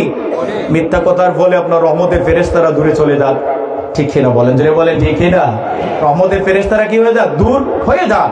মিথ্যা কথা কবিরা গুনাহ, ছোট গুনাহ নয়, সগীরা নয়। কোন গুনাহ? কবিরা, বড় গুনাহ। দ্বিতীয় আরেকটি কথা না বললে নয়, যে মুনাফিকি, আমরা মনে হয় তো সাধারণ, ও তো শুনছে না, কে বলছে? ও শুনে নাই, ওর কাছে ফেরেশতা যে আছে, ও আছে না নাই? কথা বলুন, আছে না নাই? এগুলো বুঝবেন, খেয়াল করবেন। এক সাহাবী অন্য সাহাবীর বিরুদ্ধে চরণ করেছেন, যেই সাহাবীর বিরুদ্ধে কথা বলছেন, এক মিনিট, যেই সাহাবীর বিরুদ্ধে কথা বলছেন, উনি মদিনার বাজার থেকে কিছু মিষ্টি নিয়ে যিনি বিরুদ্ধে কথা বলছেন তার বাড়িতে চলে গেছেন। সুবহানাল্লাহ বলবেন না? সুবহানাল্লাহ। যে বিরুদ্ধে কথা বলছেন তার বাড়িতে মিষ্টি নিয়ে চলে গেছেন। ওই সাহাবী অবাক, আমি তার বিরুদ্ধে কথা বললাম আর উনি আমাকে মিষ্টি নিয়ে আসলেন। কে নিয়ে আসলেন? জোরে বলুন, কে নিয়ে আসলেন? মিষ্টি নিয়ে আসলেন। সাহাবী বলেন, আমি আপনার বিরুদ্ধে কথা বললাম, আপনি একটু পরে মিষ্টি নিয়ে আসলেন, তার কারণ কি? সাহাবী বললেন, আমি রাসূলুল্লাহ সাল্লাল্লাহু আলাইহি ওয়াসাল্লামের জবান মুবারক থেকে শুনেছি যে তার বিরুদ্ধে কথা বলে তার নেক আমলগুলো নষ্ট হয়ে যায়, যার বিরুদ্ধে বলা হয়েছে ওর কাঁধে চলে যায়, আর তার বদ অভ্যাসগুলো, বদ আমলগুলো যিনি বলছেন তার আমলে চলে আসে। সুতরাং আপনার নেকিগুলো আমাকে দিয়ে দিলেন আর আমার বোধগুলো আপনি নিয়ে গেলেন, আমার এত বড় উপকার করলেন, আপনারে কি আমি মিষ্টি খাওয়াইতে পারি না? সুবহানাল্লাহ বলবেন না? স্যার এত বড় উপকার করলে আমার বিরুদ্ধে কথা বলে, আমি নাই ওই জায়গায়, আমি নাই ওই জায়গায়, আর আপনি আমার বিরুদ্ধে কথা বলছেন। হ্যাঁ, এটা মুনাফিকি। সুতরাং এই মুনাফিকি করা যাবে? যেটা বলুন, যাবে। আল্লাহু আকবার। আল্লাহ আমাদেরকে বাঁচিয়ে রাখুন, সবাই বলুন আমিন। সম্মানিত শুধু এই মাহফিল হয়েছে, এতে আমরা খুশি না বেদার? হাত উঁচু করে দেখান আল্লাহকে, খুশি তো? সবাই হাত তুলুন, নারায়ে তাকবীর, নারায়ে রিসালাত, নারায়ে রিসালাত, সিলসিলায়ে ফুলতলি, নারায়ে তাকবীর, হাত নামান। সম্মানিত শুধু এই মাহফিল হোক প্রতি বছর, আমরা চাই তো। তো আমি আলহামদুলিল্লাহ মনে হয় ইতিমধ্যে 3 বছর আসছে। হ্যাঁ, আলহামদুলিল্লাহ মাহফিলটা অনেক বড়ভাবেই আপনারা আঞ্জাম দিয়ে যাচ্ছেন, ভালো ভালো আলেমরা আসতেছেন, সবাই এই মাহফিলের প্রতি সুনজর রাখবেন তো ইনশাআল্লাহ? জোরে বলুন ইনশাআল্লাহ। আপনারা রাখবেন, আপনাদের তরুণ প্রজন্ম যারা আপনাদের বাচ্চা তাদেরকেও শিখিয়ে যাবেন যে এই মাহফিল চলুক, এটা চলতেই হবে, এটা জান্নাতের বাগান। এই মাহফিলগুলো কিন্তু ঈমানকে সতেজ করে, কথা বলছেন না কেন, ঠিক না? এগুলো রিচার্জ করে, এগুলো আমাদের ওই যে ব্যাটারি বললে চলে, যে এগুলো, এই ওয়াজটা কিন্তু আমাদের সারা বছরের পথ চলা। কথা বলছেন না কেন? হুজুর বলবেন, আপনি আমল করবেন পুরো বছর। কথা বলেন ঠিক কিনা? সম্মানিত শুধু এই মাহফিল হোক আমরা চাই। তো এই মাহফিল আগামী বছর কত করে আমি তো জানি না, এখানে 5,000 টাকা করে কে দিবেন বলুন তো? 5,000 করে 5 জন ভাই একটু বলুন। 5,000 টাকা আল্লাহকে খুশি করার জন্য কে আছেন একটু বলবেন? হাত উঁচু করে প্রথমে আমি দোয়া করব আপনার জন্য যে আমি 5,000 টাকা দেব। কে আছেন বলুন? মাহফিলের জন্য আগামী বছর চিনি দিবেন। মাশাআল্লাহ, মারহাবা। এবার সবাই বলুন মারহাবা। নাম কি চাচা? আমার শ্রদ্ধেয় মুরব্বী আয়না চাচা 5,000 টাকা আগামী বছর মাহফিলে দিবেন। আল্লাহ কবুল করুন, মঞ্জুর করুন। দানের বিনিময়ে আপনার বান্দারে নেক হায়াত দান করুন আল্লাহ। অনান মুর্দাদেরকে মাফ করুন আল্লাহ।